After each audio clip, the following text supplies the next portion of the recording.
Happy Halloween. It's the Showgirls podcast. It's Carly with my co-host. Darian, hello. Happy Halloween. Hey everyone. We're on episode 49. It's Halloween and I think somebody's alarm is going off outside, so. I can't hear it, so. Okay, good. Yeah, can't hear it. Happy Halloween. So exciting. I don't think we've ever recorded on Halloween. So, I mean, we've only been doing this a year, so we've only had one opportunity to, but exciting. And I wanted to tell you, so I was going through some stuff on my desk the other day and I found like this little book. You can see it on the Zoom if you're watching on YouTube. And I wrote podcast. I like scratched out and I wrote podcast. And I have my very first notes from our first episode. Isn't that crazy? Yeah, what does it say? It says first segment notes. So I guess this is before we named it What's the Haps? Like Bachelor and these are like the shows. So I guess we really didn't know what we were doing. And it's like Bachelor in Paradise, 90 Day, Dancing with the Stars, Games, ? Current events. Like just like random gibberish. Isn't that so cute? That's how we built it out. Yeah, it was. We were like writing it. I was like, other segments. What's up with because we used to do What's Up with the Show Boys, remember? Yeah, I thought about that the other day. I don't think I have any good stories. I don't either. I need to write them down when they happen, you know? Mm-hmm. Because there are ones, but I can't think of them right now. Oh, for sure. Connor and Austin are always wilding out, but I just thought it was so cute. I found that notebook. And I know last week you like talked about Connor's chaos energy, and then he commented on our post and said like, so lit for this episode, girls. So I don't know if he listens. No, I think he just does that for like support. He used to, when we first started, listen to every episode or even just like play it when he was working to help give us listens, which is really sweet, but I guess he gave up. Okay, good. Because I was like, he's gonna be so mad. No, and you know, I talk about him on Twitter because he has a Twitter, but he doesn't really pay attention. But sometimes he'll just go to my Twitter and catch up on stuff, and I'm like, YOLO. You gotta vent to the people. I know, it's my only place to like, not anonymously, but just say what I feel, you know. Mm-hmm. Good. Okay, we have so much stuff. Have you seen how long our sheet is? Yeah, we can get right into it today because we got lots of What's the Haps. We got lots of shows. Lots of shows premiered this week. So let's get to it. Okay, me first. Sure. Okay, what's the Haps? I have a couple of things written down. You know, here's another thing we used to do. We used to do 3 and 3, but when we started this Zoom, like we kind of just write whatever we think and we have multiple. Sometimes there's more than 3. Yeah, sometimes the people need to know. And I just found this out this morning. So this is kind of a 90 Day Fiancé one. So if you guys don't watch 90 Day, you might not care. But we reported a couple of weeks ago that Darcy Silva and Georgie were engaged because they had a People exclusive. Well, this morning, someone posted a screenshot, and then I took a picture of the screenshot. And on Georgie's Instagram, there's a picture of Darcy and Georgie. And Darcy said, she commented and said, well, body language tells all. I tried and rather not be in this picture. And then she comments again and says, please take me off your page. Thank you. So they're not together. That's what we think. But then someone said a couple days ago, like Stacy did a story and Georgie was in it. So I don't know. I don't know if this is just Darcy doing one of her like huge overreactions or anything. But yes, speculated that they broke up. Wow, I just got a notice from one of our Facebook groups about that story. Yes, that's where I got it from, was one of the Facebook groups. Everyone on the Facebook groups really does their investigative work. Oh, yeah. I was going to maybe write on my neighborhood Facebook page because the sirens are still happening. Okay, do that, and I'll say another one of my stories. Okay, you guys. So we all love The Masked Singer. I don't religiously watch it, but the boy that I babysit literally loves The Masked Singer, so I watch it all the time. Well, now they're coming out with The Masked Dancer, and I feel like the premise is good, but I feel the judges are a little odd. So I wrote it down here. First, they have tapped Craig Robinson as the host. If you guys watch The Office, he plays Daryl on The Office, or he plays in a bunch of funny movies that are kind of older now, like Hot Tub Time Machine, things like that. I think that's great. I think he'll be a great host. He's funny. That's awesome. The judges are Paula Abdul. Okay, that makes sense, right? She is I almost said she's a chiropractor. What is wrong with me? An OG dancer. Yeah, choreographer. Mm. Choreographer. Yes, that makes sense. Kim Jung, okay, first of all, does not dance. Funny. He's just funny. And he's from The Masked Singer, so maybe they did that because he knows what's up. Brian Austin Green. He's just trying to be out there because Megan is out there with a machine gun, you know? Yeah, like I almost feel like he paid to be a judge. Like they aren't paying him or something. And then this one kind of makes sense, but I wanted to know what you thought about it. And then Ashley Tisdale. I don't really know where that came from, but maybe she just has a good manager. Yeah, and I think she's funny and I like her, but where's the dancing experience? High School Musical? Fabulous. The most iconic song. Oh yeah, Bop to the Top, maybe? Bop, bop, bop, you know? So good. So I didn't write down when it premieres. I forgot, but just know that The Masked Dancer is coming, and those are the judges. On Fox, I assume. Yes, on Fox. Exciting. I know. You're taking a drink when it's your turn to talk. Sorry. I thought you were just going to do all of yours. Oh, I thought we were going back and forth. Okay, I'll just do all of mine. Okay. I also wrote in some TV news, Grey's Anatomy is coming back November 12th. So that's about 2 weeks from today. But they're doing what I hate, and their premiere is a crossover with, what is that damn show called?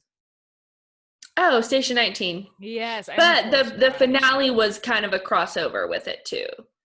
I just don't stop forcing Station 19 onto me, ABC.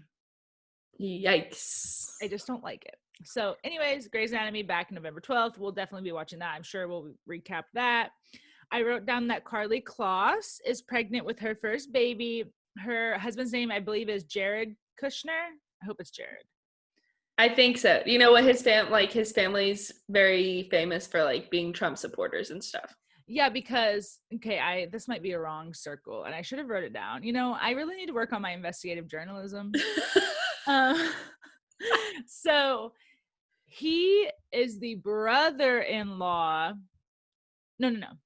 He is the brother of Ivanka Trump's husband. Oh, and then I think his dad was like an advisor for Trump or something too. Gotcha. So that's like where the circle goes from. So she's married to basically Ivanka Trump's brother-in-law. Right. Yes. So they're expecting their first baby, and I just thought that was really cute. And I just wanted to tell you guys because we love baby news here. And Carly Kloss is a Bravo celebrity because she hosts Project Runway. Oh. And she's so beautiful and fabulous. On Twitter, she posted, like, I did my vote or whatever, like her mail-in ballot, and she had a Biden mask on. So I was like, ooh, shade. Wow, she really just doesn't care about the fam, you know? I mean, yeah. I love that. You pick a stand. I know. The brother-in-law's calling, like, what are you doing, you know? Anyways. Yeah. Then one little funny news, and I haven't really seen anyone talk about this. So Drake's birthday, his actual birthday was on October 24th last weekend. He turned 34, and I guess he had a really nice sit-down fancy dinner for his birthday. And people were absolutely roasting him because on his menu, one of the meals was mac and cheese. We all love mac and cheese, but it came with raisins in it. Ew. Right? I can't even imagine what that would taste like. Maybe he had a chef that made the menu, but like, please, no. Yeah, maybe my palate's just not sophisticated enough, you know? Give me that craft, you know, no raisins. Hold the raisins. I don't like raisins anyway, so maybe that's why I think it would be icky. Oh, I like raisins, but I'm a mac and cheese stan. Like, mac and cheese till I die has been my favorite food since I was literally born. So don't put raisins in my mac and cheese. Do you know that at Sam's they have like the Panera Bread mac and cheese that you can buy and heat up? I didn't, and I wish you wouldn't have told me that. I always pass by and I'm like, I need to get that. But then like I always just forget. You know, I went to Sam's, I guess this was 2 weeks ago because I was texting you, that I was there and there was like cute sweaters and stuff. And I really cannot be controlled in there. Like, I'm glad I went there to get a flu shot. That's why I went. And I just like walked up and down the aisles and I decided, okay, I'm not going to spend any money. And I'm glad I decided that, Carly, because the products there are primo, like so good. I can't spend money there. I know. You got to wait for the sales, like the clothes that are on sale. That's what you got to wait for. Yes. Oh, side note, I'm definitely going to be buying Black Friday TVs from Walmart. Those ones that we were talking about, those same ones are going to be on sale for Black Friday, November 4th.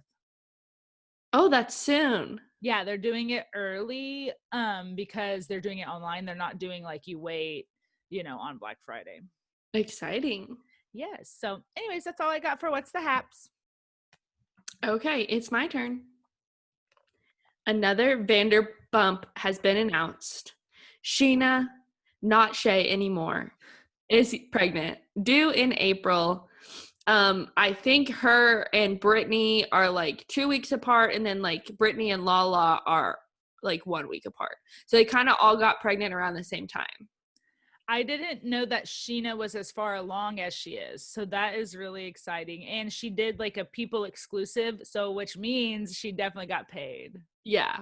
And this is her and Brock's rainbow baby. So I think she probably waited to announce later, or like waited to announce it after all the other girls announced, because they just wanted to make sure that everything was fine.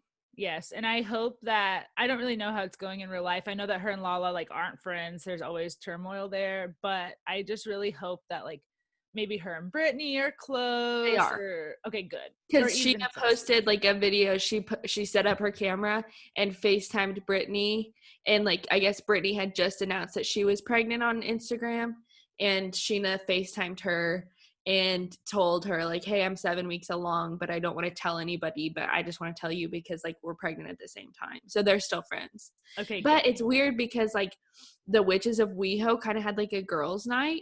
Mm-hmm. And Brittany looked bigger than all the other girls, but I don't know why.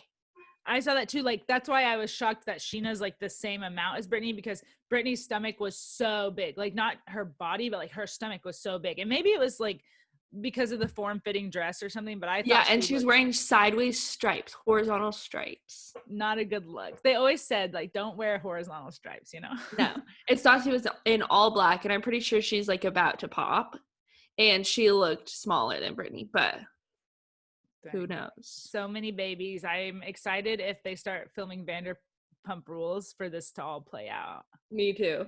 It's like so different from season 1, just like partying, cheating, like crazy stuff like that.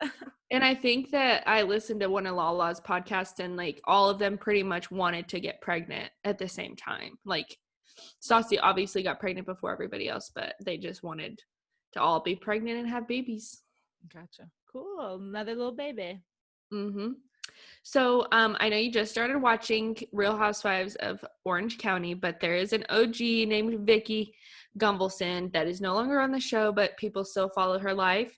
And there's been some speculation this week that her and her, I think, fiance, maybe they were engaged, have broken up because they have unfollowed each other on Instagram. But there's been nothing after that. So maybe they just took a break, or they're really broken up. So Vicky may be single again. Gotcha. And yeah, I only know who that is because I watched How They Got Here on OC before the new season started, and it showed her life a little bit.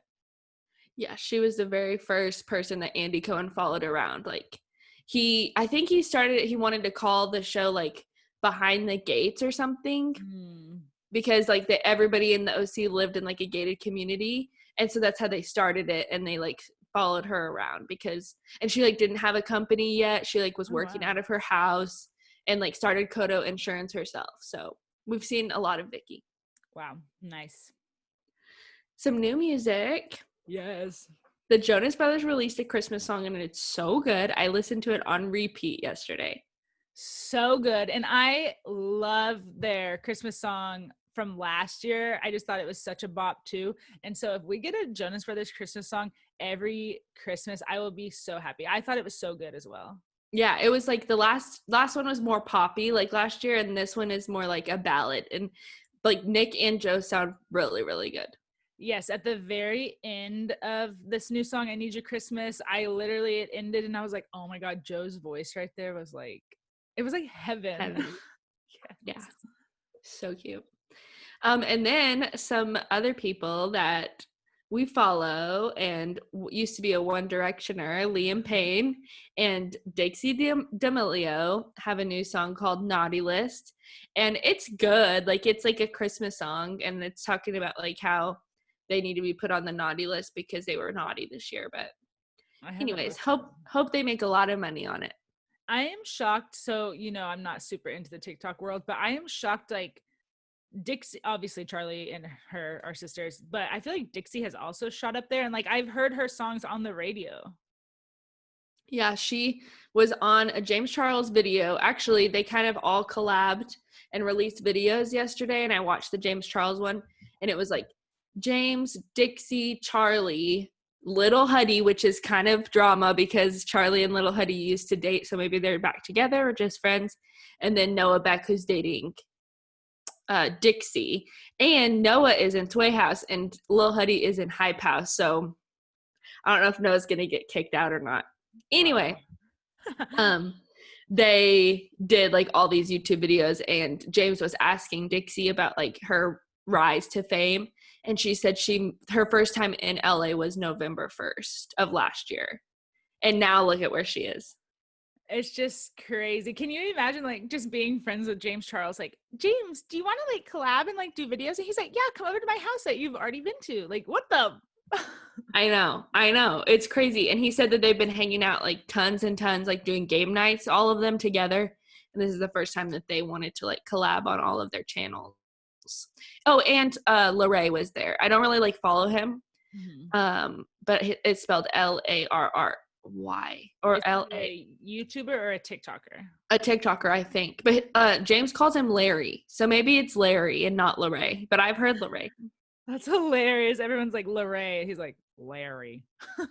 And he like did all of their makeup like really, really good. Like Noah Beck was Chucky, and Dixie was the girl from The Ring. And I don't really watch scary movies, but it was cool. Dang, that is awesome. And then lastly, Kanye gives Kim a hologram of her dad for her 40th birthday. And when I saw this, I was like, oh, maybe it's a little creepy. Like, then I watched the whole video on Instagram and literally cried the whole time because it was so real. Like, after losing her dad and like me knowing what it is to like lose a parent and not be like really remember like how their voice sounds all the times. And then like he actually told her like happy 40th birthday. And it was like, wow, she wouldn't be able to hear that, and like how proud he was of her. And then it like got me to cry because he said, remember driving around in my car and listening to this song? And then they played the song. Oh my gosh. I was like, oh my God. I'm glad you wrote this down because I did want your perspective because you have lost your father too. And I've seen both sides of the spectrum. I haven't lost a parent, but I also didn't watch the whole hologram. But one of my friends, shout out to Annie, she's in one of these groups that I'm in. She has lost her dad, and she was very much on the side of she wouldn't want something like that. But I know the other side is like you said, like if you've forgotten mannerisms or voice or something, it was really, really special. Yeah, and like I feel like I was so young, and like so was like Kim was like 22 and I was in my early 20s. And so like you don't really remember stuff. Like it's different because I think Meghan McCain came out too and she was like, I wouldn't want that of my dad. But like her dad was like older. Like you wouldn't be able to forget that easily if they were that older. So anyways, I thought it was nice. Life longer, I guess. Yeah. I love that you talked about that. That's good. So good. All right, Netflix. Yeah, I just had to bring you guys some Netflix updates because one, it consumes my life. But one of the updates I'm so mad about, and I know I don't need to be mad, but on Thursday, everyone listening, I don't know if you guys knows this. I don't know if you guys know this. On Thursday, Netflix raised prices for all of their subscribers again. Wow. Yes. But the content they're giving us is so good. I just have to pay it. I know, but like, just give me some ads. I don't want ads in the middle of the shows, but I heard they were testing out an ad at the beginning and an ad at the end. Like, give me that so I don't have to pay more. So if you guys were paying $12.99 for the base, it jumped up just $1 to $13.99. But if you were paying the I guess they would call it the premium, where you can have multiple screen type of situation, which is what I freaking pay. Same. I believe it went from $14.99 or $15.99 to $17.99. So Whoa. yeah, I know that's only basically $3 more a month, but it just keeps thinking like they're raising it every year. So true. I'm just like annoyed, but I mean, I'll still keep paying it, obviously. And a lot of new Netflix shows are coming in November, but I just wanted to highlight 3 of them. One is the Leah Remini Scientology show. I really want to watch this because Scientology just fascinates me, and I know it's crazy. So I might watch that. Dawson's Creek. I was never a Dawson's Creek person, but everyone always talks about it. I love a teen drama, so I might give that a go. And then Connor's really excited about this. The Chappelle Show is coming to Netflix, so I think we will watch that together. So I just wanted to let you guys know what was coming to Netflix. We started watching the is it David Letterman interviews, and we watched the Dave Chappelle one first because Austin really likes him too. And I looked up how much he got for all of his Netflix deals, and it's just like outrageous. Like, he is so talented and been working so hard, and then finally like he got paid out for it, like big time. Yeah, because I kind of Googled him, not recently, maybe a couple months ago or something. And, you know, he had the Chappelle Show on Comedy Central. I want to say it was like 2003 or something. But I didn't know this. He only did a few seasons, and then it got canceled. So No, he quit. Oh, he quit? Yeah, because he said that he was doing a joke, and he said he really like tried to stay on the line of like racism and like making sure like people realized, you know, like even back then, like making jokes about it just to like kind of raise awareness. Anyways, he said he was making a joke, and one of the crew members laughed on the wrong side of the joke. Oh, yikes. And he said he just couldn't like shake the feeling of like, I don't want to do this anymore because whatever I'm doing is not right. It doesn't feel right to me. And so he quit and like had to pay out all this money, had to like get all these lawyers because he just didn't want to do it anymore. And he said he didn't realize like how much it was going to cost him like overall. And then finally like Netflix gave him like bought all his stuff. Obviously they're buying the Chappelle Show, so he's getting paid for that. And then like all of these stand-up things that he's been doing at his house, like he just like sets up a big stage at his house, and then they film the stand-up show and then put it on Netflix, and he got like, I want to say $20 million a year. God, that's so awesome. Yeah, because Connor was saying that too. Like, Connor thinks he's one of the funniest, like if not the funniest comedian out there. And so he loves to see that it's like paying off now because, you know, he lives like such a, I don't want to say normal life, but he lives in like Ohio or something. Yeah, you guys have to watch the interview because like he walks around his hometown with him. It's so good. Okay, well, I wonder if Connor's already watched it because I feel like he mentioned it, but he loves Dave Chappelle. Like, we watched the like 30-minute special he did on Netflix and stuff like that. So we're definitely going to watch this Chappelle Show. Exciting. I know. Love it. Okay, so I started watching a couple shows on Netflix. The Queen's Gambit.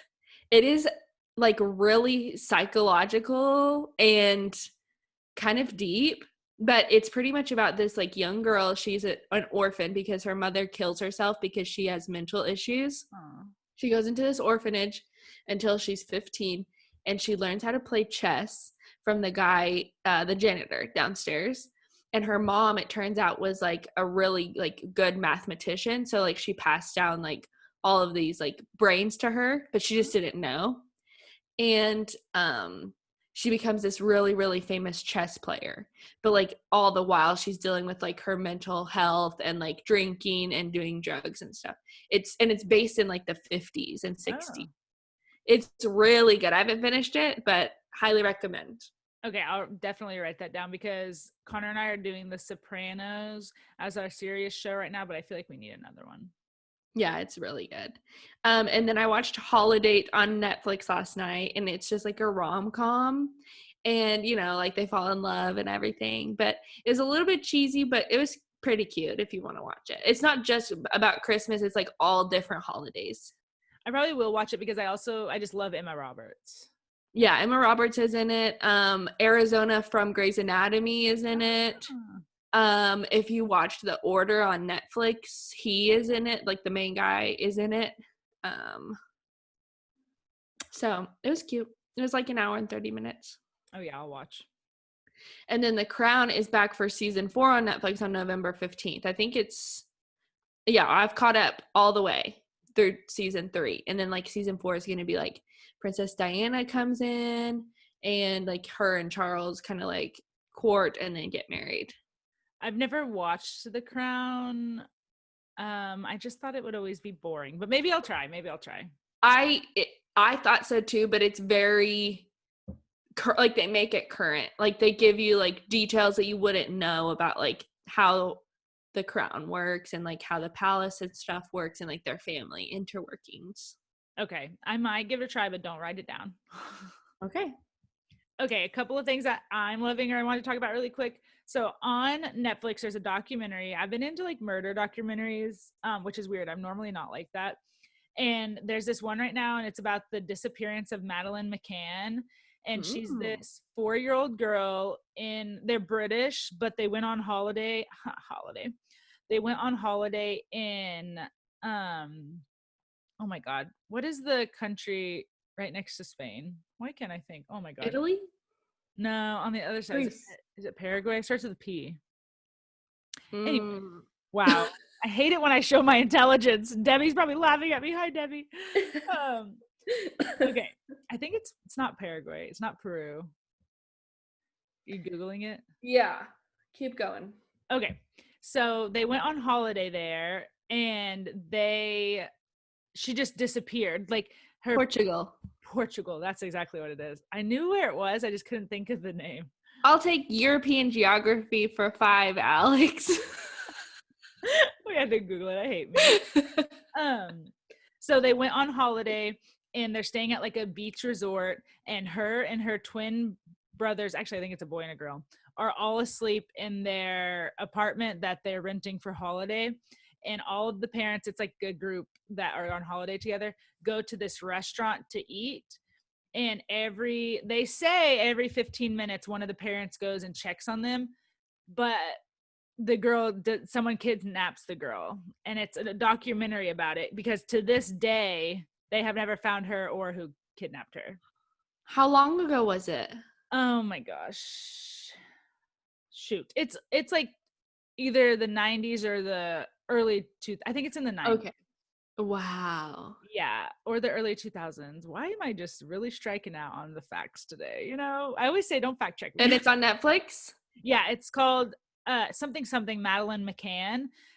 It has 8 episodes, which I was shocked. I thought it only had 4, and I think I'm on episode 4 or 5. So right now, I don't know, just lots of crazy stuff comes up. It's a documentary. They had like blood dogs come in. They said they found blood on the mom's like shirt. Right now they're like trying to say the mom did it, but she was at dinner. It's like crazy.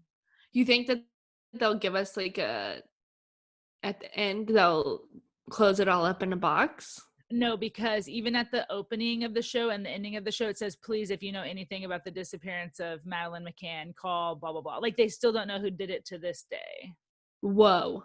Yeah. So anyways, I recommend it. It is a little slow. Like when documentaries, they try to get 8 episodes. It is a little bit like that. And there's a lot of reading because they're dealing with the Portugal police. So they speak Spanish. Crazy. So also just wanted to note really quickly that I watched Borat 1 and 2 last weekend.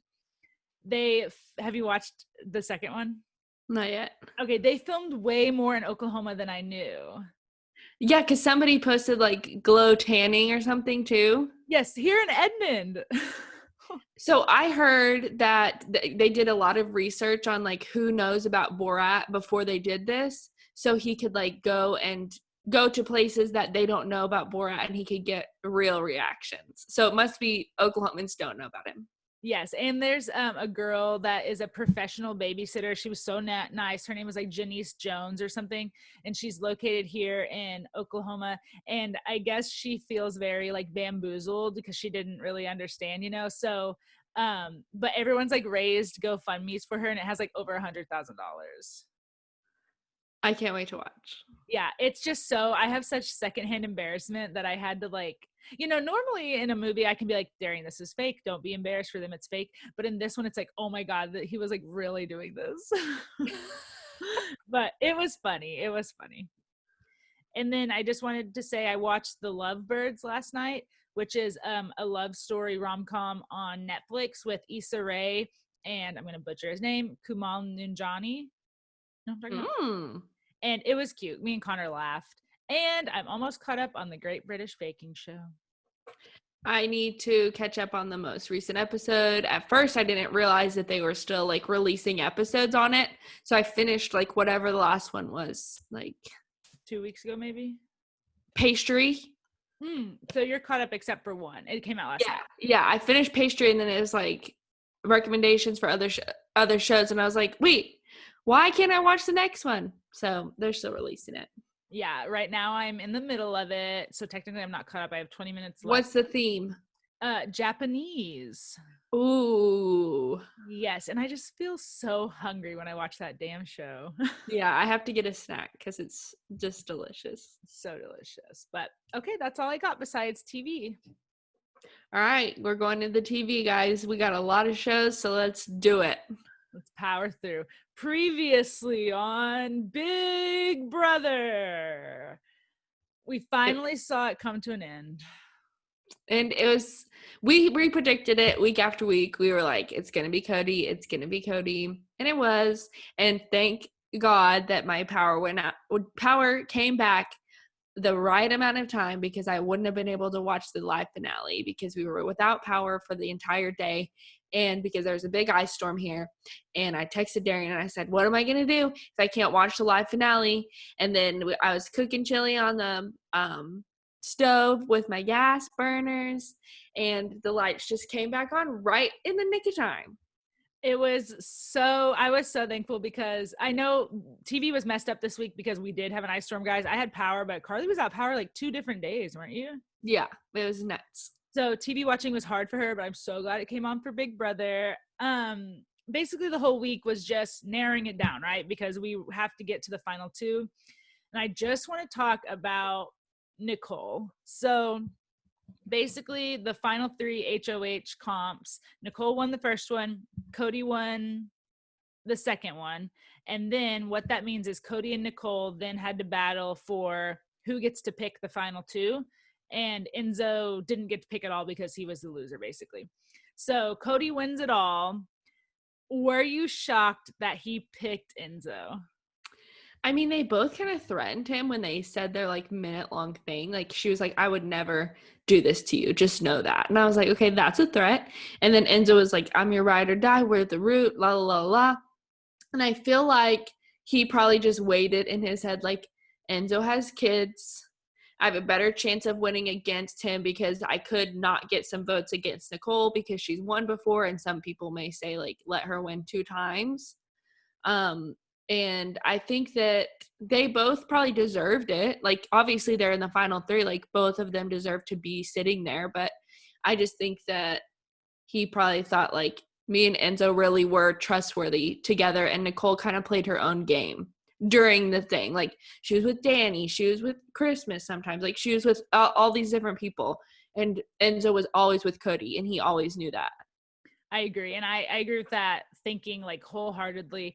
The thing that I was shocked about was how blindsided she was, but maybe she just like really was feeding into it, like Cody says this, but then she said something that made me mad, and so she gets evicted. Cody picks Enzo to go to the final 2.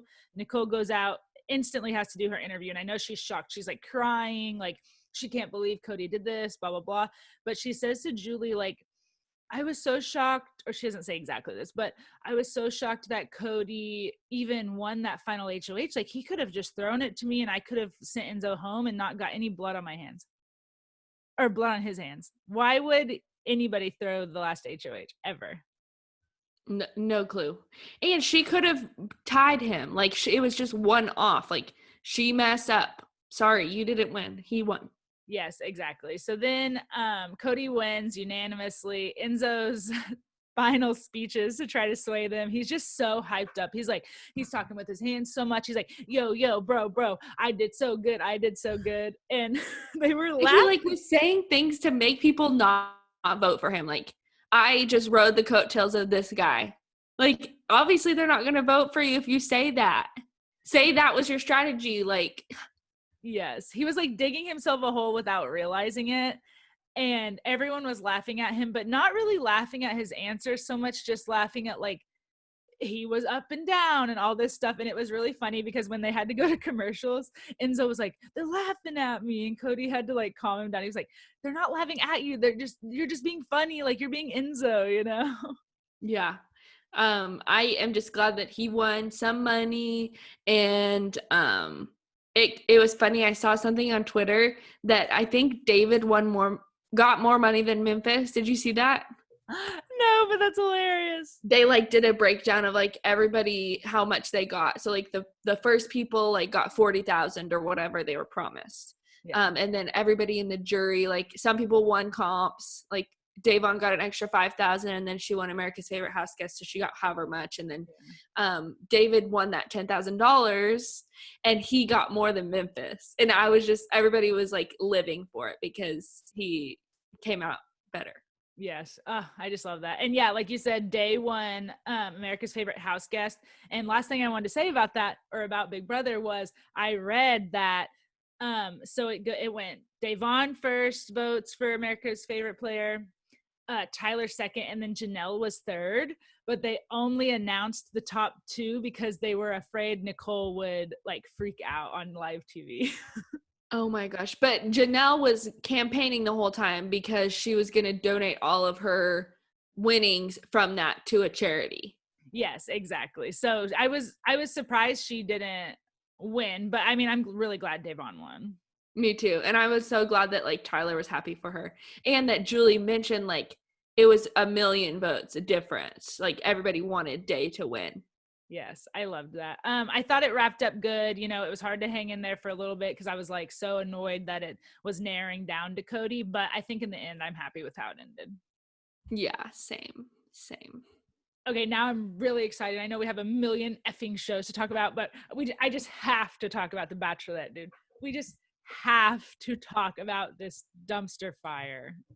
It's really bad because you know that they have limited footage when they have to like break the fourth wall and they have to explain to us what Claire the heck is doing because she like keeps telling the producer stuff after she goes on these dates or like during the dates and we're like, wait, what? She wants to cut the date short? Wait, what? She doesn't want to go on the dates? Like, what is she doing? Like, I understand when you're the Bachelor, the Bachelorette, like it's quote unquote your show, right? Like, but she is taking it to like the most extreme. Like you said, it's showing like all behind the scenes footage and stuff of her saying like my fiance when talking about Dale or saying like insane things, dude. It was bad. Okay, so let's just start off with Youssef. Obviously, like he shouldn't have said the things that he said the way he said them. I think he just wanted to get however much screen time he needed and then like go on his merry way. They didn't even like show him getting in the car or anything. It was just like he disappeared. I agree. And the other guys were standing up for her.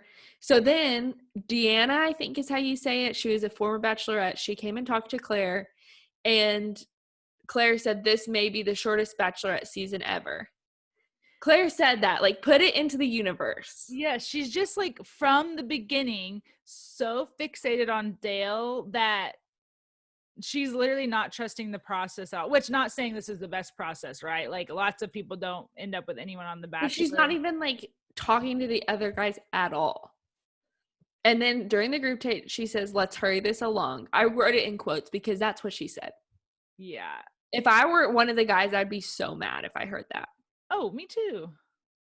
The one-on-one, the kiss that sent the guy home. So I watched it Yeah. and then watched it on Twitter too. So like the one-on-one with that guy from, I think he was from Utah. I don't even remember what his name is because all she talks about is Dale. They're in the pool. She's like trying with him and she like goes in for the kiss. And I don't know what he was waiting for. Like, you know, like why didn't he lean in a little bit? But she tried. And then like he like wouldn't let her go. And I feel like I would have been the same. Like I would have had the same reaction as her because he just like grabbed her and like kind of like put his hand around her neck. And I was like, It was like, let the girl go. yeah. And I wouldn't have sent someone home just for like, if that kiss thing was the only thing that happened. Cause he didn't pull away like she thinks. He just didn't. He didn't lean forward. in. Right. Yes. But then, and I'm sure it was just a gut reaction. Like he was like, "Oh no, I messed up. Let me grab your neck." But that was so weird. I didn't like that part either. I think I probably still would have went on the date with him. I don't know. Would you have? I don't know, honestly. And like, how is it allowed that Chris can just like go send a guy home? That's never happened. That's what I'm saying. Like, is she? I wrote this down because I write such groundbreaking notes. I wrote, "Claire is a bitch. I'm done." Like, I just feel like I'm seeing her personality, and her personality is literally my way or the highway on everything. Yeah. So I don't know. I just don't like that. I was kind of sad that the guy went home, but I understood it. Mm-hmm. And then like it's not just on Claire. Like Dale is out here in these streets being extra too, saying that he is the best suited. And he said that not even thinking like I'm with all of these guys that think that they have a relationship with Claire too, but he's like saying I was the best suited to talk to her after that. Like maybe don't say that. And maybe don't say like I only need 5 minutes with her when I'm going to go to her El Presidente suite and make out with her for an hour and then try to go find her and make out with her in that room. And then some guy walks in. Did you notice how he had to leave the second makeout session that night? Was it when like the other guy was like at the door and they were literally like behind the door? Yeah, he was like hiding because I think he was like so excited, you know? Yeah. Like he like put the door and he was like shimmying around it. Oh yeah, like not showing his full front. Yes, I was like, oh my God, that's so awkward. It is awkward. And like, so then they have the roast, right? Did that happen after? Yes.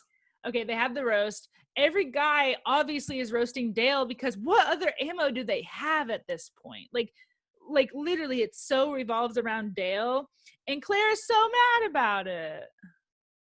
She has so many emotions and she's like, I don't want them to talk about my future husband like that. Yes. And I'm trying to think of the timeline. Like what day in are we? Like is this like day 5? I don't know. And then they do the group date. So Dale wasn't on the date. He was just like a audience member. So then they go to do like the kind of little cocktail thing they always do with the date, the group of guys. And every conversation she talks about Dale to the other guys. If I was the guys, they are feeling exactly what I would feel. Like they are wasting their time. Like some people may go on the show for clout, but some of these guys, like they quit their jobs or have put their jobs on hold to be here and you're not even giving them time. No, all she was saying is like, why'd you say that about Dale? And then like they would answer and she'd be like, okay, next. Yes. So then the bitchiest part of all, dude. So she goes back to the group. There's a rose there because, there's always a rose on group dates or whatever. She picks it up and she's like, I'm not giving this. I don't remember exactly what she said, but I'm not giving this rose to anyone. Just nobody stood out. And then, what a slap in the damn face. Just throw it away. Give it to a rando. I don't even care. Like, do a throwaway give. I mean, like, give it to someone you were going to save anyways. And then it goes to like her little confessional or whatever you call it. And she's like, Claire, you get this rose for yourself. And I just hate her. And at the very, very end, they're like, next week on The Bachelorette. And then like they end it with Tayshia coming out of the pool. I think next week it will be the official transition. And like, is Dale going to leave with her? Like, what's that going to look like? I never thought about that. Like, what if Claire ends the season? She's like, Dale, I want you. And he's like, I'll stay. Yeah. I was glad they finally recognized the Tayshia stuff because it's just had been speculation up to that point. I'm excited to get Claire out of there. Like, it's just not it is not a good season to me right now. And my last little comment was, I really do love Easy, and I hope he stays, and I hope Tayshia picks him. Yeah. And like, do you think that any of the guys that she's already sent home will come back? I don't know, because the other thing is they're supposed to be doing this right by Corona standards, right? So have those guys like already got on a plane? Like, what's the deal? Yeah. And I'm sure like Yusuf won't come back because he's like, trash. Not a good person, but like but like the other guys that she's just sent home during rose ceremonies, like what do they do? Yeah, and they kind of like, they almost like double missed out. Yeah. So true. Crazy. I'm excited for this Tuesday, man. Me too. I hope that their ratings are really good. Oh yeah, I'm sure next week they'll like skyrocket. Really quickly, because I am still keeping up with Dancing with the Stars, I wanted to tell you guys that Monica and Val went home last week. I kind of saw that coming. I feel like she didn't have the votes from the fans. Yeah. And so now remaining, we have AJ McLean, Chrishell, Jeannie Mai, Johnny Weir, Justina Machado, Caitlin from The Bachelorette, Nellie, Neve, and Sky Jackson. And I wanted to say, I think Jeannie Mai is really good, but the reason she was in the bottom is I don't think people really know who she is, so she's not getting the votes. And so that's kind of where it sucks, right? Like, she's good, but she's not getting votes. Yeah. So, dang. I know, but that was my little Dancing with the Stars moment. And like, there's been a story going around that Caitlin, or I guess Carrie-Ann and Abba, was really hard on Caitlin during this last judging panel or something. And so like, all these people are picking the story up, but I don't know what she said to her. Oh, I don't remember. I can't remember if it was the episode that just happened or the last one, but she did tell her like, your dance was good, but I just like feel like you weren't in it. Like, your heart's not in it or something. So maybe that was it. Yeah. You don't know Carrie-Ann and Abba. You don't know. You're like, now hate Carrie-Ann. Just kidding. Yes. Okay, going into the Bravo universe, Real Housewives of Potomac. It was like an okay episode. We're kind of seeing the like how life is going to be now that Monique and Candace aren't going to be filming together and aren't going to be together. It was Monique's Not So Lazy Moms live podcast. Not for lazy moms. Oh, not for oh wow, I thought it was Not So Lazy Moms. And I thought nobody was there. I don't know. Yeah, well, they had mentioned she only sold 30 tickets, so then they were going to just have to give tickets away, and she was going to have to eat the cost of the food and beverage minimum, which is just like, why don't you just cancel it? I agree. Like, it's just see how much money you can recuperate. And then she invites all the girls, but they don't want to go. And I'm on that team. I wouldn't have gone. Ashley went. Karen was supposed to go, but she called in sick, which I was like, are you really sick, Karen? Awkward. Mm-mm. So awkward. And then she's like, talks to the MC, and she's like, don't let anyone ask. I'm not going to talk about the altercation. But then the MC just lets a general question go by where it's like, where do you and Candace stand now? And I'm sure she probably said something else, but it was like edited a little. And she just said, I'm just going to say, pray for us. How about that? Yikes. Awkward. Yes. And they like brought in Pearl, like her godfather or Chris's godfather. Oh, yeah. And I thought that was kind of odd because she just needed somebody to film with because none of the girls want to film with her. Oh, that's sad. Then Wendy invites all the girls except Monique to a wine with Wendy. And I liked it. I just love that Wendy is so active, like in the community and trying to help. and everyone's there. And while we're there, Candace confronts Karen, but I can't remember why. What did Karen say? She just said, like, I heard, or you told me, no, Karen wanted to talk to Candace, I thought, because, no, maybe Candace wanted to talk to Karen. Because she was like, I just feel like you're not supporting me. Oh, and probably, I think what it was Karen was the first one that said something like, I would press charges. And now she's like on Monique's side. So it's kind of weird. Like, why would you tell Candace that, but then be on Monique's side? Yeah. And Karen's just trying to like ride the middle line. And she said, like, I called Monique out. I'll call you out anytime I need to. And like, she just doesn't want to lose either of her friends, which I get, but it's kind of like Wendy comes down there and she's like, you need to take a stand one way or another. And all I just wanted to say was Karen's wigs have really come a long way. She looks so good. I don't know if it's the Ladom money, if it's like she has new stylists, new hair people, but she looks so good with those wigs.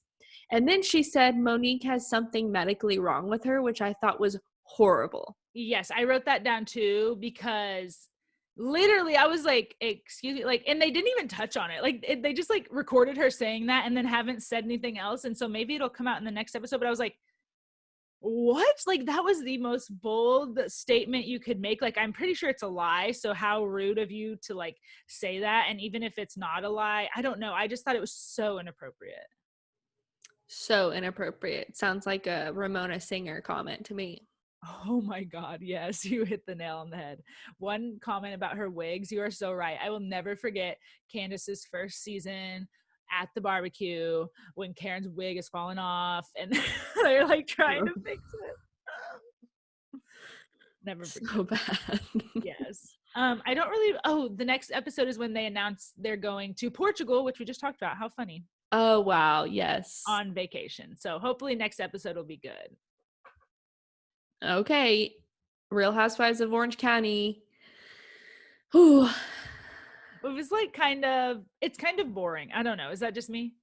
Yeah, it's kind of boring because they like are trying to build, I think they're building up this storyline with Bronwyn and like her being sober, and then everybody else is kind of like in a transition in their life. Like Kelly's moving, and then like Gina has a new boyfriend. Like we're just trying to establish like where everybody is, and it's difficult. Yeah. I do say I don't know if I like Shannon yet because I believe Bronwyn. I don't adore. Yeah, I don't know how I feel about her, but I love her boyfriend, Carly. He is so supportive. They're like sitting down talking, and I think she says something about Bronwyn or maybe Emily or something.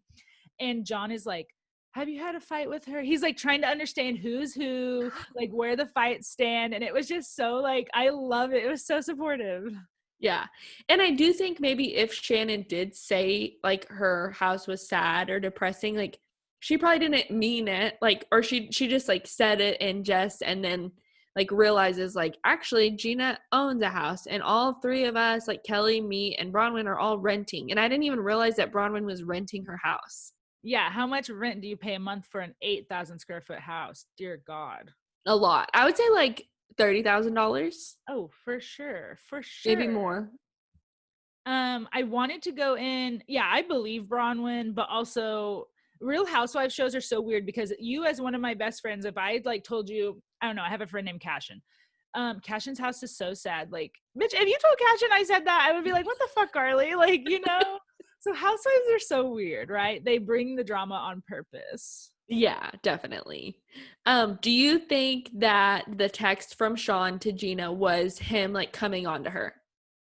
I don't know if he was coming on to her, but if Connor sent a winky face to anyone in any context, I'd be like, what the F are you doing? I know. Right? I feel like all he could have said was like, great hanging out with you tonight. Just making sure you got home. I even almost feel like, and maybe I'm not as woke as I thought I was in 2020. I almost feel like the first part was weird too. Great hanging out with you tonight. Like Connor would never say that to someone. Like if you were drunk and you had to get home, I would be like, first of all, he probably wouldn't even text you. But if I was like, hey, will you check on Carly? He would just be like, hey, Darian wanted me to make sure you got home. Or you send a group text. Exactly. So I always got to send a group text. Exactly. Like, so I do think it's weird. I don't know. Yeah, I do too. I think Gina like goes in on it a little bit hard, but like Bronwyn is not nice to her, so they just have to go in on each other. And when they previewed this episode, I thought that the fight was going to be like mostly between Bronwyn and Gina, but it was like between Shannon and Bronwyn. Yeah, Shannon kind of like, they weren't even talking about it, kind of like they transitioned, and then Shannon like pops back in. Yeah. And then like Gina's like, well, Bronwyn, you could have reached out to me. And Bronwyn said, well, I don't have time. And then they're like, oh, what were you doing that you don't have time? And she said, well, I had a facial. Yeah, bro. What? I honestly think she is far removed from reality. She probably is. And so I'm glad that she's sober, right?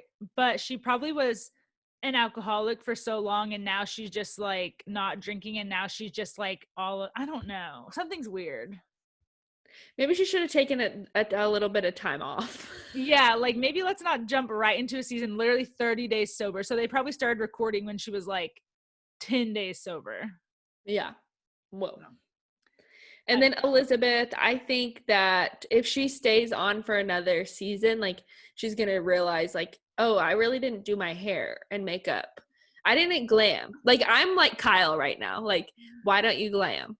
Yeah. And I don't know, I guess we'll see, but she doesn't seem like the type of person to like bring drama or conflict or anything, which I'm not saying that's a bad thing, but that's what we get from Real Housewives shows, right? Yeah. I did love her and her boyfriend. She was like, let's stay over here and watch the drama. And they were just standing there watching everything. I was like, that's me, you know? Yes. And then Sean's necklaces, like there's been all these people on Twitter saying like your immunity idol, like because he kind of looks like the guy on Survivor. I'm dying. That's so right. I wrote that down. I was like, what is his necklace? Yeah, like whatever that guy's name is, like Sean, thanks for coming over. Yeah, thanks for coming over after all of your seasons hosting Survivor. It's true. I was like, is that a mic or something? Like, what is wrong? No, he's weird. He's odd. Oh, that's so funny. Makes a lot of money though, so I guess he could be weird. I don't know. Yeah, and like their kid, I want to know more about Bronwyn's kids. Like she has just so many of them. Like I just need some more kid content now that she's sober. Yeah, her life is very fascinating in like an odd way. Yeah. Okay, you wrote down Watch What Happens Live. Okay, so my recording on DirecTV, they've changed the settings so they on every show they record Watch What Happens Live afterwards because normally Andy has people from the show. Oh, okay. On. And so like I tried to watch a little bit of it. It kind of gets boring sometimes, but Elizabeth Vargas was on with Gina and she had Vargas vodka like everywhere. So I don't know if she just like launched Vargas vodka or if she's like had it for a while, but she has a Corona vodka. Yeah. Oh, interesting. Cool. Maybe I'll have to try it along with Nick Jonas's tequila. Let me just write down all the alcohols I need to buy. Yes. Okay, did you watch Don't Be Tardy? Yeah. Kim is not looking great. I don't like it either. So I'm watching the old season still, kind of slowly creeping my way up.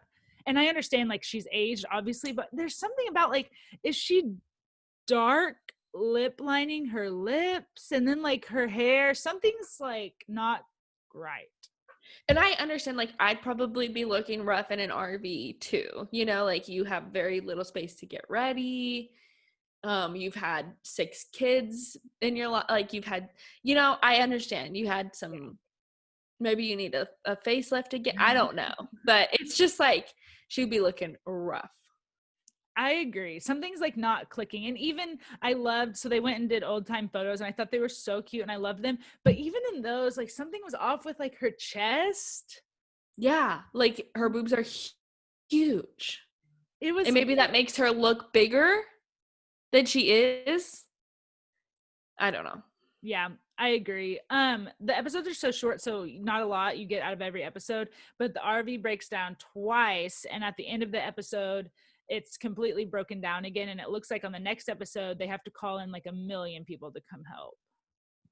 And I was trying to like look at the signs, because if they were in Branson and they're going to a dude ranch, like they must be in Oklahoma somewhere. Yeah, and they stop in Oklahoma on this trip. They stop at the Catoosa Blue Whale, which is like a famous Route 66. Okay, so I feel like they're like in the middle of the night in Oklahoma Damn, on the way to Texas. like, we could have met him, you know? Ugh, I would have died. Okay, we have 3 more shows, you guys. 3 more shows. This is going to be so long. I just wanted to touch and tell everyone that I'm watching Southern Charm because it premiered this week, and so I decided to jump on. I don't know how I feel about it yet. There's so much backstory that I need to fill you in on. Okay, and I might finish after Don't Be Tardy, though. I wanted to start Real Housewives of Atlanta from the beginning, so we might have to like throw that in the mix somewhere. Okay, so I mentioned that like I think Craig is hot because I think he's more hot in person, but he used to date this girl Naomi, and her parents are French, and she is just like really rich and like very driven, and he would like sleep in and wanted to like sew and do his pillows, and like she just was not supportive of his endeavors. Yeah. And like Craig is one of those people that like starts things and doesn't finish them. Like he went to law school, didn't finish. Hi, Connor. I'm just kidding. The shade. Went to law school, didn't finish law school. Like just like used to kind of be like messy. Like he would like talk drama about people, and like Shep and him like would get in fights and stuff. Anyways, now he's really thriving. He's found his thing that he is good at. Like he started these pillows, he started sewing down south on his own, has a distributor, like is making tons of money, does pop-up pillow parties, like everything. I love him. And you even mentioned like him and Austin are metrosexual. Yes. Like they were waking up like in their pajamas, and that's like, the part that I was like, wow. And like Connor used to be very metrosexual when he worked at TJ Maxx because he had to dress up every day. So like Connor loves a good cardigan over like a thing. And so I love when I see shows like of men doing that, you know? Yeah. And I think it's like the Charleston vibe. And I think that the pajamas that Craig was wearing are Patricia's pajamas. She has like different things that she puts dogs or like animals' faces on. Oh, okay. So like she has like pillows that she puts animals' faces on, like clothes, socks, and stuff like that. So I think those pajamas were her pajamas. So he, and it's kind of funny because like everybody supports Patricia and everybody's like friends with her, but she's like way older and Whitney's mom. Yeah. It's interesting to me, but she Wait, like, I thought Patricia was Shep's mom. No, Whitney. Wait, who's Whitney? He showed up at Shep's party with Patricia, and he has glasses. So Shep and Patricia are not related at all. No, like, and that's what's so funny about it to me, because they all text her, they all like go over to her house, and like her and Madison, I think Madison does her hair and has done it for a while, and so like they're like really good friends, and she's friends with everybody. I thought she was Shep's mom. No, Shep is from Hilton Head, and he is like kind of like a surfer dude kind of vibe, and his parents like are just like really rich, like trust fund. Okay. Wow, I did not follow that at all. So I need to really Google or something. Yeah. And then like nobody has stable housing. Like Craig's house is like messed up, and Austin's house is just, or Shep, and all of their houses are just weird. Like, and then it shows Catherine, and she's like, it says temporary house. And I'm like, that looks like Thomas's house. And then he just comes out of nowhere, and he has been accused of so much sexual assault. Like he got fired from Bravo. And then they just like bring him back like nothing happened. Okay, I did not know he was fired from Bravo because obviously new to this, but it showed a flashback of last season where Catherine's like crying, I think to Shep or Austin or something, like, oh my God, he's been accused of sexual assault. Like, our kids are going to see this show someday. How am I going to explain this? So he got fired and they just acted like it didn't happen and he's back. Yeah, that's why I was so surprised. That's why I said WTF Thomas, because he just showed up out of nowhere. She's living in his house and they have such a tumultuous past because she was so young. I think she was like 22 when they started this show. Yeah, and how old is he? Like 40 something? He's like 60 something now. Oh my God. Yeah, you're like, his earlobes are big because he's old. Okay, he's an old man. Maybe 70. Anyways. Oh my God, I'm gonna Google it. Yeah, see how old Thomas Ravenel is. So Catherine's like really young. All of the guys just love her. Like at the first season, like they all have a crush on her because she's like really thin and like cute and comes from money. And so Whitney actually sleeps with her first. Whitney, who is Patricia's son. Gotcha, okay. And who is also old, I just saw. Yeah. Mm-hmm. Whitney looks better than Thomas to me. So Whitney actually really likes Catherine. They like kind of have a fling. And then Thomas kind of moves in on her. Ugh. And Whitney and Thomas are like best friends. Like they've known each other forever. And Catherine ends up pregnant with Thomas's baby. And then they like, I think they get engaged. Like she moves into his house, like all of this stuff. And then they just have so much, like she's unwell sometimes. And she like went to by the flashbacks, like something's like not right. Yeah, she went to rehab, and then after a reunion, her and Thomas hook up again, and she gets pregnant again. Oh my God. So, okay, clarifying question. On the episode I just watched, she said she only went to rehab for weed, which I'm like, because Thomas was saying that she wasn't like responsive, wasn't like taking care of the kids, was being irresponsible, and was pretty much taking her to court for full custody. Like she wouldn't be able to see the kids anymore. So I think the court ordered her to go. Gotcha. Okay, I Googled it. Thomas is 58 and Catherine's 29. So they're 30 years apart. Yeah. He's old enough to be a grandpa to those kids. Yeah, it's really, I don't know why he's back on the show. I hope he will not continue to be because he is nothing that I need to watch. I feel like he wasn't really in the preview, so maybe it was just that one part to show that like she's living there. Horrible. Yeah. Okay. You did write down really quick threesome video because I Googled it too. I just wanted to make sure you like really understood Austin and Madison. Yeah, and I'm like, why the F are they together? And she has a kid, like she's so responsible and you're dating a child. Yeah, Austin's kind of like Craig, like he started this like brewing company and like has his own beer, and then like it just really went nowhere. So I don't really know what his job is right now. And yeah, he's dating Madison, but that video happened because he had a threesome with these two girls, and she walked in on it, and one of the girls videoed it, like her freaking out on him. Yeah. Oh God. Like, how could you come back from that? Cause in the episode premiere, she said, if I can forgive a guy for having a threesome, I can forgive whatever else it was. But I was like, oh, like, Shep, because they something, whatever. Anyways, I'm just like, girl, you should not have forgiven him for having a threesome. What the F? Yeah, it's crazy. Like this season is about to get nuts. Yeah. So I'm excited that I started it. Oh yeah. Really quickly, actually, let's do This Is Us, and then if we have time, I'll do 90 Day. I don't know if anyone listens for the 90 Day content. All right, This Is Us, you guys. It was a 2-hour premiere, and they built into the storyline COVID-19 and BLM. So they really like hit on all of that, and like pretty much it's like in real time the way that the storyline is going. But then like This Is Us also goes back to like Jack and Rebecca when they were younger, and it kind of like parallels Kevin, who is Chriselle's ex-husband. Oh, on the show. Or yeah. Like in real life, she's yeah. Kevin is one of the sons. It parallels him like getting this girl pregnant, and she's pregnant with twins, and he like is caring for her, and then it like parallels like his dad caring for his mom when she was pregnant with the triplets. Aww.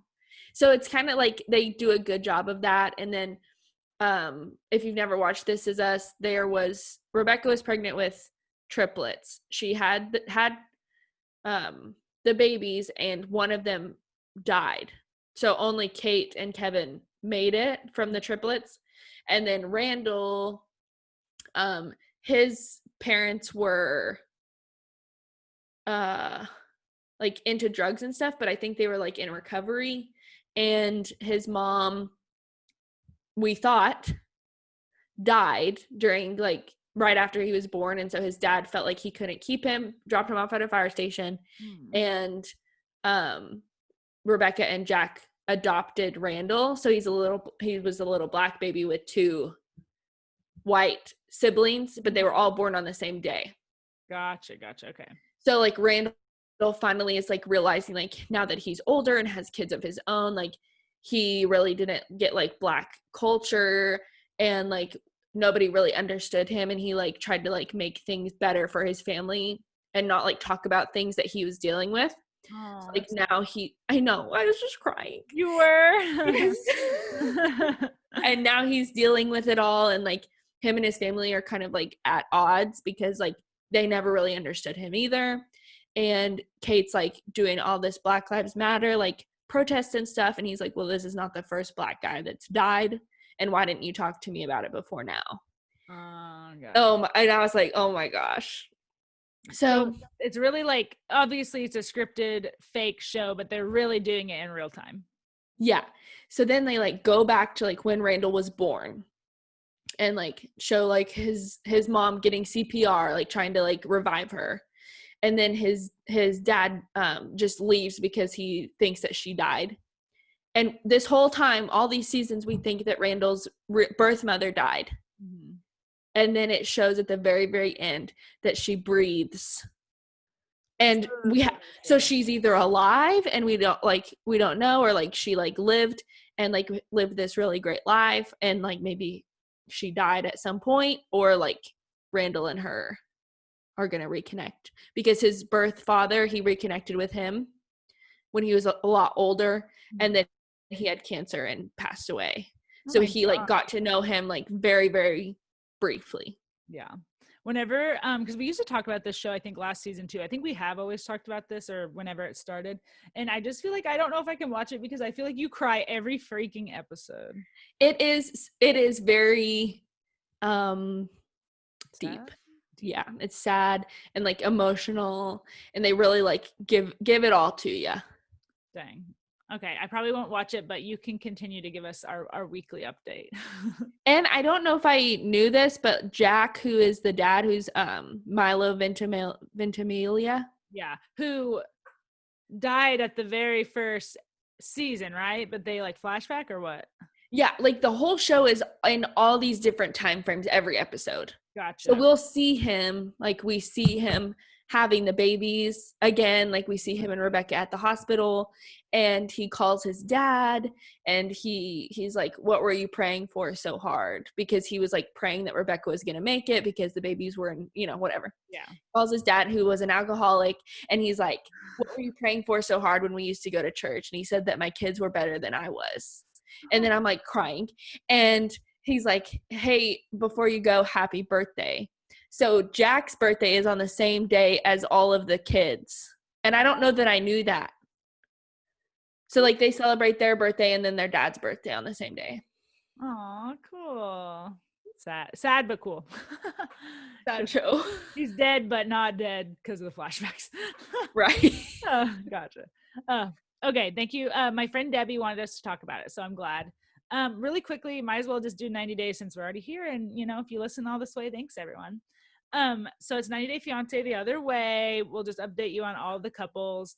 So Kenny and Armando are moved into their house with Hannah. Hannah has her own room. It's so cute. Really cute. Kenny is kind of being dumb because he's like, I thought I could just skate by not knowing Spanish. Bro, you're literally moving to a Spanish speaking country. I know, he just didn't think about it. And he's older too, so he probably just like was like, I'll just go there, whatever. Yeah, he's just not as prepared. Right. They kind of have not really a tiff, but Hannah definitely like was trying to negotiate with her dad to buy her toys, and Kenny was like, no, like she's negotiating with you. And Kenny has 4 adult children, so I feel like he's a good dad, you know? Yeah, he knows what needs to be done, but Armando just feels like he's her only parent. She lost her mom, and he feels like he needs to compensate for that, but that won't do her any favors. Exactly. So we'll just have to see how it goes. Okay, Ari and Binyam or Baby or whatever, the craziest freaking story ever. So they give birth, or she gives birth last episode. They're finally ready to go home. Ariel will not let the baby ride in the car because they don't have car seats in Ethiopia, which I kind of understand, but she makes Baby walk home holding the baby. And he was right. He was like, actually, it's more dangerous for me to do this because like somebody could try to take the baby, the weather, I could like, fall. yes, what the heck? Yeah, so she literally rides like home in a car and he has to walk with the baby, like, oh my God. Then when they get home, and I guess it's like Ethiopian culture, when you get home with a new baby, they quite literally slaughter a goat on your front steps. Let me tell you what, I would be out calling the next airplane to come and get me from Ethiopia and take me home. Like, I would be done.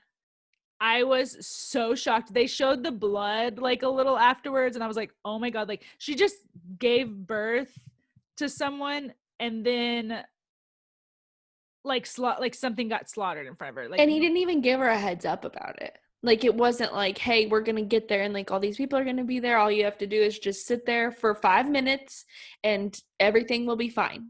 Didn't even say that.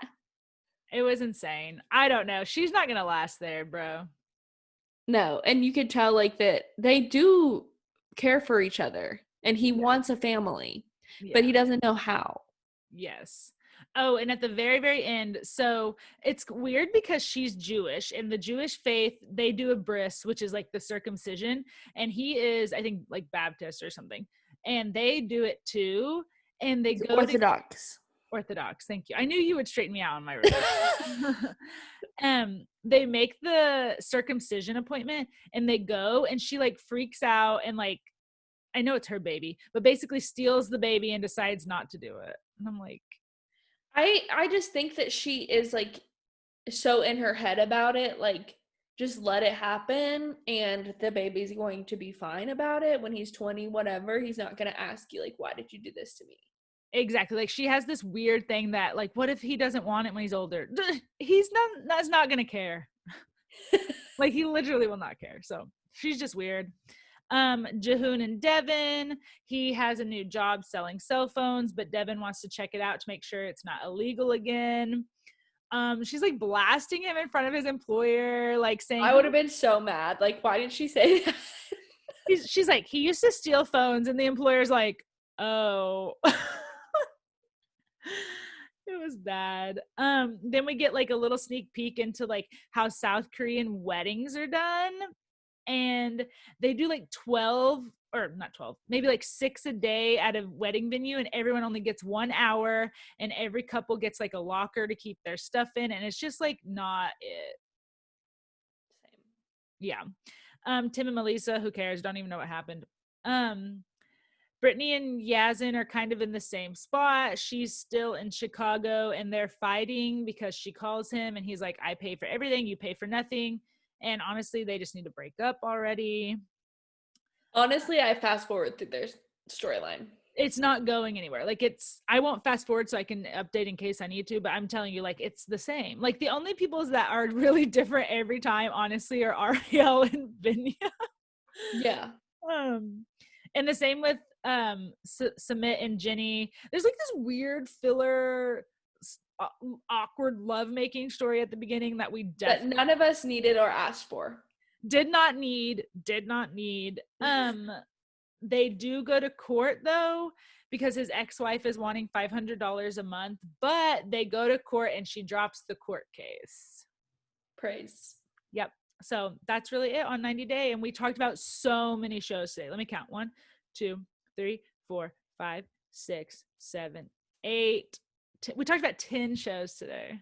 Wow, this is a long episode. Yeah, happy Halloween, you guys. Just a gift to you. Happy Halloween. Yes. As always, follow us on Instagram at the Showgirls Podcast. And I mean, really, that's it. I hope everyone has a good Halloween. Don't forget to turn your clocks back an hour tonight. Yep. And okay, we will talk to you guys next week. Bye. See ya.